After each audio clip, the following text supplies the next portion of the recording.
Interview सां गॾु मां आहियां यासिर अब्बासी। हेडलाइंस सां ॾिठियूं बुलेटिन जी शुरूआत में तव्हांखे ख़बर ॾींदासीं। कराची में अब्बासी शहीद अस्पताल जे डॉक्टरनि पारां पघारूं न मिलण ख़िलाफ़ ओपीडी जो बाइकाट कयो वियो आहे, जंहिं सबबि मरीज़ रोलड़े जो शिकार थी विया आहिनि। डॉक्टर ऐं डॉक्टरियाणी पारां डायरेक्टर ऑफिस आरो एहतजाजी मुज़ाहिरो करे धरणो हंयो वियो आहे।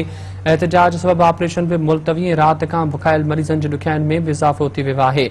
डॉक्टरनि जो चवणु आहे त पघारूं जारी थियण ताईं एहतजाज जारी रहंदो। तव्हांखे अहम ख़बर ॾियूं पिया। कराची में अब्बासी शहीद अस्पताल जे डॉक्टरनि पारां पघारूं न मिलण ख़िलाफ़ ओपीडी जो बाइकाट कयो वियो आहे, जंहिं सबबि मरीज़ रोलड़े जो शिकार थी विया आहिनि। डॉक्टरनि ऐं डॉक्टरियाणियुनि पारां डायरेक्टर ऑफिस आॾो एहतजाजी मुज़ाहिरो करे धरणो हंयो वियो आहे। एहतजाज सबबि ऑपरेशन बि मुलतवी ऐं राति खां बुखायल मरीज़नि जी ॾुखियाईनि में बि वाध थी वई आहे। डॉक्टरनि जो चवणु आहे त पघारूं जारी थियण ताईं एहतजाज जारी रहंदो।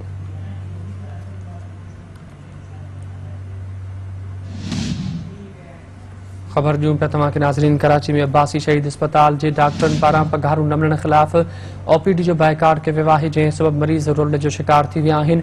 डॉक्टरनि ऐं डॉक्टरियाणियुनि पारां डायरेक्टर ऑफिस आॾो एहतजाजी मुज़ाहिरो करे धरणो हंयो वियो आहे। एहतजाज सबबि ऑपरेशन बि मुलतवी ऐं राति खां बुखायल मरीज़नि जी ॾुखियाईनि में बि वाध थी वई आहे। डॉक्टरनि जो चवणु आहे त पघारूं जारी थियण ताईं एहतजाज जारी रहंदो।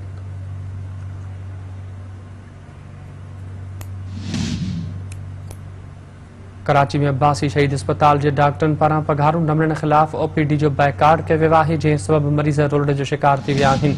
डॉक्टरनि पारां डायरेक्टर ऑफिस आॾो एहतजाजी मुज़ाहिरो करे धरणो हंयो वियो आहे।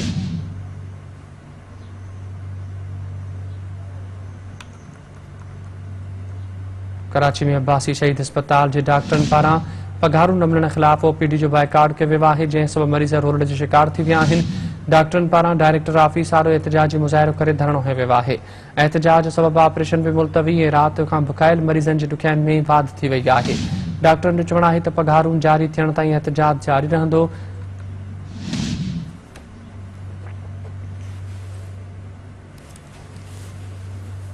कराची में अब्बासी शहीद अस्पताल जे डॉक्टरनि पारां पघारूं न मिलण ख़िलाफ़ ओपीडी जो बाइकाट कयो वियो आहे, जंहिं सबबि मरीज़ रोलड़े जो शिकार थी विया आहिनि। डॉक्टरनि पारां डायरेक्टर ऑफिस आॾो एहतजाजी मुज़ाहिरो करे धरणो हंयो वियो आहे। एहतजाज सबबि ऑपरेशन बि मुलतवी ऐं राति खां बुखायल मरीज़नि जी ॾुखियाईनि में बि वाध थी वई आहे। डॉक्टरनि जो चवणु आहे त पघारूं जारी थियण ताईं एहतजाज जारी रहंदो।